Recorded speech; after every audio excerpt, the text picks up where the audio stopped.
What's good, everybody? It's your boy Big Nate. Welcome back to Big Nate's Book Reviews, home of the best book reviews. And let me just say from the get-go, if I look a little flustered, it's because I literally just threw up. I've been feeling a little funny all day. I'm liable to eat some questionable things, and I think that might have taken place. So like I said, if I'm looking a little red, if I'm looking a little flustered, it's because I just came straight up out that bathroom. But oh, you're funny. You thought that would have stopped Big Nate's Book Reviews. No. It's going to take a lot more to stop Big Nate's Book Reviews, home of the best book reviews. And today we are discussing Martyr by KAVEH AKBAR, a book which has been making the rounds all over the place. It is a National Book Award finalist, critically acclaimed. I've been seeing popping up here, there, everywhere. And so I had to just find out for myself. So today we are reviewing Martyr by KAVEH AKBAR, a book which I will just say from the outset, I have very strong feelings about in both directions. There's things about this book that I thought were really great, fantastic, and there were parts of this book that just made me physically cringe. So we should have a dope book review in store. But of course, before we get into any of that, I said, what's this?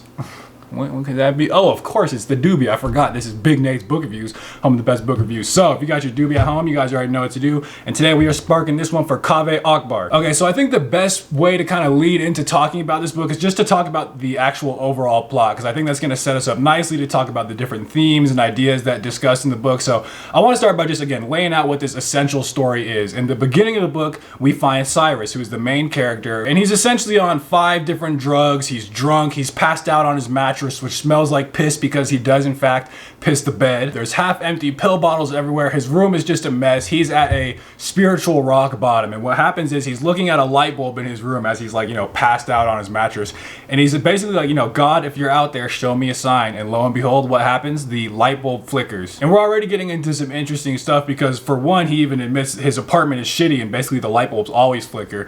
But then 2, he asks God to do it again. And here we're kind of foreshadowing some of the things I don't like about the writing, because the line he says is basically like, he compares it to like typing your password in twice to confirm your authentication in a web browser. It's like, okay, well, you know, okay, I'll roll my eye a little bit and keep going on. But what happens is that the light bulb does not flash again, and so Cyrus is forced here to make a choice. And all that actually is the prologue, and the book really begins 2 years later, where we find out that Cyrus has for 2 years now been sober. And then we start to get into another interesting element of the book, where we find out pretty quickly on that Cyrus's mother died in what happened to be a real life event, where essentially a US naval ship, military ship, by accident shot down a completely commercial airline. And this is an event famously associated with, you know, the Iran Air Flight 655. And we learned that Cyrus's mother was in fact on this flight. And this is something that's always really bothered Cyrus, the way that her death was essentially, you know, totally meaningless. This was an accident. She died among 289 people. You know, the whole thing just gets reduced basically to a statistic. And recently Cyrus, he's always been into poetry and writing, but recently he's been very into this idea of martyrdom. And then lo and behold, what else do we find? That there is an Iranian woman in New York who happens to be giving this exhibit where she's been diagnosed with terminal cancer, and she's spending her final days essentially just having unfiltered, raw conversations about death. And so what, of course, do we know Cyrus is going to do? He books a flight with his boy Z. The two of them go to travel the Met, and Cyrus really develops this relationship with the woman who is named Orchidea, who is giving this exhibit. The first thing I want to talk about with this book, I think, because in many ways, in my mind, it's almost like this central conflict, along with the ideas of martyrdom and everything, but Cyrus's struggle with addiction, and it's almost not even depression, it's more like a general apathy that he has towards life. He doesn't necessarily like actively want to die, but at the same time, he says he wants to be relieved of the burden of life. And this is something that's been taking place since he was like 7-10 years old. This is actually a very tragic element of the book. He even talks about how he used to pray to God, you know, I'll let you take 20 years off my life if you just make the ones I have now less miserable. And again, he's like a 7-10-year-old, and that feeling stays with him. And I think this is ultimately why he turns to drugs. He says once he hits college, basically, he starts experimenting heavily. And this is the first time he says that he actually feels alive. He describes it like being born again. And there's these moments when he's at his highest with the drugs and the alcohol and everything. He says it feels magical, like you could bop an eyelash with God. And for someone who his whole life has been so apathetic and just feels like life is a burden, to feel this elation, this release, and also, of course, that euphoria that comes with drugs, this is what ultimately leads him to his addiction. And again, that happens pretty quickly, because there's what I think is a very important scene. He doesn't even remember it himself. He was told this the next day by his friends because he was sleepwalking. He got super drunk, passed out, slept walked to the fridge, opened a beer, just chugged it, and went back to sleep. And again, he has no memory of that. But he describes it like the drunkenness was eager to keep itself alive. And this is also the reason he starts pissing the bed too, because he's like drinking too much. And this whole thing, again, is just like that turn toward this is becoming like an unhealthy addiction, which he describes as basically eclipsing all the good things in his life. And, you know, friends, family, jobs, responsibilities, all of these wither in the absence of light, which again is eclipsed by this light of addiction. It becomes his, you know, the sole focus of his life. And I think this is a reaction to, of course, at least in part, the way that his mother died in this completely meaningless way. And this is something, again, that really bothers him. One, the fact that it was an accident, like, you know, a military, US military ship shot down a totally commercial airline. And there was really no repercussions. So that just totally unjust way of her death. But on top of that, the fact that it was the difference between 290 people dead and 289 people dead. It's just so actuarial. He's like, it's not even tragic. It was nothing more than a rounding error. That's what his mother's life was. And on top of that, his dad kind of dies in a similarly meaningless way, where he basically works and just cleans chicken shit from a corporate farm. And he does this essentially until Cyrus is on his feet, and then he just kind of happens to pass away, you know, spiritually, and his body kind of followed. There's just all these people in Cyrus's life who seem to die these relatively meaningless deaths. And again, this is something he's going to explore once he goes to visit Orchidea, who has terminal cancer and she is facing directly death. And her and Cyrus go on to develop a very special relationship. And one thing I will say about KAVEH AKBAR, I thought it was very interesting what he did with their relationship by the end of the book. But at some point he has kind of a revelation with Orchidea where she's like, you're talking about people who don't die for glory or for some impressionable god or for the afterlife. You're talking about people who die for other people. And she has this term, earth martyrs. And I think a lot of the ideas surrounding martyrdom and what it means to find meaning in one's life and in death, a lot of this comes out through the conversations that take place between Cyrus and Orchidea at this art exhibit. One last thing I want to talk about before we get into my critiques of this book is a theme that Cyrus is constantly struggling with, this sort of dual identity, where on the one hand he's Iranian in the sense that, you know, his parents are from Iran. His mother died in this horrible accident, which is inextricable from the, you know, the history of Iran and the United States.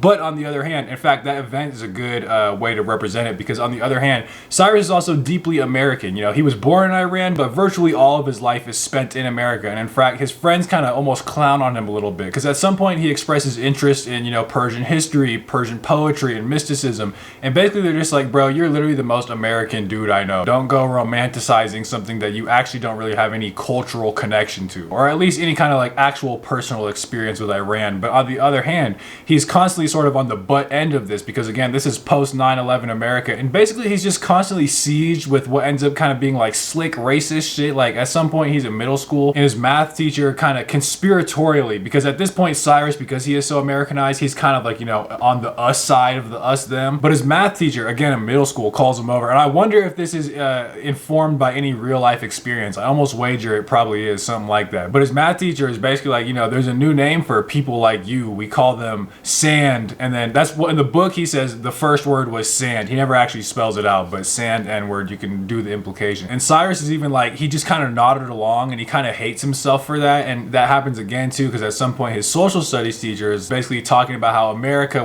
went over to where, you know, Cyrus's people were to help them learn democracy. And everyone, including Cyrus, just kind of like nods along, but he didn't talk about, like, you know, what the US troops did to his mother when they shot him out of the sky. And just in general, like, you know, Orchidea's Iranianness, I think, is critical to their conversations. It ends up being a fundamental part about what they talk about. So, you know, lots of good stuff in this book, Martyr, right? This is the stuff that got me through the book, because I will not lie, there were multiple points where I was like on the brink, and I just had to put it down and take a breather, because I was like, I'm about to DNF this. So let me just say from the outset, this book, I think, one, most people, the things I'm going to talk about here, some people actually enjoy it, like this very contemporary pop culture kind of writing style. It's personally not my cup of tea, and that's what we're going to talk about. But let me just, you know, say from the outside, I think a lot of this is just different in stylistic preferences. That being said, there are some things in this book that really rub me the wrong way. The first one, I've kind of categorized it as, like I already just kind of referenced, in fact, just making references to like actors and brands and celebrities, and in some ways like relying on your knowledge of those things, or just using it kind of as like a cheap writing trick. Like he has a line where he says it reminded him, and this is actual line, of a movie on TNT he had seen once where Sandra Bullock's character talks about meditation. Or there's another line, he says, just like Blade, Cyrus was a daywalker, where he was Iranian when it, or American when it suited him, and Iranian when it didn't. But all of this, like, I haven't seen Blade, I don't know what a daywalker Walker. I'm sure they're great pieces of art and everything, but it basically relies on almost, I guess, your knowledge of that kind of stuff, like TNT, Sandra. It's just corny to me too. Also, like at some point he describes a woman's hair as the color of Pepsi. It's like, what's next, bro? We're gonna describe a hipster with blue hair. Powerade, Blue Frost. And he does this other thing too, where it's like, for instance, when he finds out about orchidae, because there had been this thing going around Twitter, and he doesn't have social media himself, but his friends fill him in on the daily outrages, goofy memes, and like the passive aggressive volleys of celebrities at one another. But goofy memes was an actual phrase that was used in this book. And when he pulls up the information about Orchidea, he says it has like 2.2k likes and 365 retweets. And he even says, like, when he pulled up the tiny cell phone pic, her eyes were like deep dry wells, but literally said tiny cell phone pic. That's, again, these are the moments where I just have to like put it down and take a little breather. And probably my least favorite scene in this book, in many ways it almost reaches like a new level where now it's almost kind of funny. There's this thing that Cyrus does where he has like dreams of like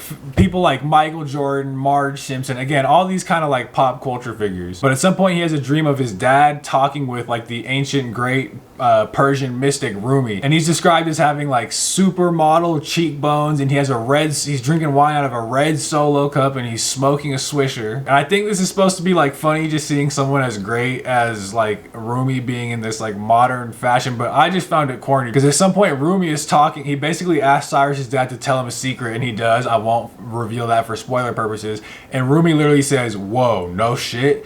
And his dad is like, doesn't know what that means, you know, no shit. So he's like, you know, what do you mean? And he's, oh yeah, sorry, it means like for real. It just strikes me somehow as like what a sophomore undergrad would say, because like at some point he's trying to like you know, empathize with him, and actual thing Rumi says is, "Christ, I'm sorry, man, that's super real." It's like, bro, again, I had to set the book down and just walk away. But again, the themes, the good themes, are what kept bringing me back. Another thing about this book too is, honestly, I just find a lot of the writing to be kind of like nonsensical. Like it's trying to sound poetic and deep, but instead it sounds like this. And the context for it, he's basically just talking about how sometimes you go back in your mind and replay things, and sometimes do do-overs. He said it was soothing to stop time and rework memory, imagining through the thesaurus multiverse, vapid temple of words, scumbag Caesar's vivisecting God. It's like, what does that really mean? Like, you know, I'm sure you can come up with a response, but it's just like, that is a vapid temple of words. Another example, he said, Layla was so good at wearing sunglasses. It is ridiculous to say that she was beautiful. A horse is beautiful, a mountain or an ocean is beautiful. Layla in those sunglasses was something else, something beyond language. It's like, bro, she's wearing sunglasses. I don't know about you guys, but that's the kind of writing, and there's so many examples of that. And just one more thing too is, like, I feel like I have to say it, this book is weirdly over descriptive at times. Like there's a part where when he finds out about Orchidea, he goes to her Wikipedia, and then he clicks the hyperlink, and then it has the website, and it describes the logo, and it scrolls to the bottom. And I feel like he describes people's outfits too excessively too. Like, I don't need to know the brand and the color of like each, I don't know. I'll just leave it there. Overall, again, I got through this book, and I even say I like, again, the stuff I do like, I really like enough, obviously, for me to get through the things about this book that I really did not like. But anyway, I think that wraps it up. I'm gonna give this book a solid C. I could say C+, and I'm sure people have very differing opinions on this because this book has been getting a lot of love right now. So I'd love to have a little discussion. This is Big Nate's Book Review, so I gotta let you know what I think. In the meantime, you already know to follow me on Instagram, Big Nate's Book Reviews. I'm assuming you're already subscribed to the second channel, the Big Nate Review, where I've been consistently putting out heat. Not to mention the weekly Big Nate live streams where we've talked about Borges, we talked about Walter Benjamin, Toni Morrison, some super fire shit already, and I can only see it going forward from here. So get in the link for more details. And thank you guys so much for watching Big Nate's Book Reviews, home of the best book reviews.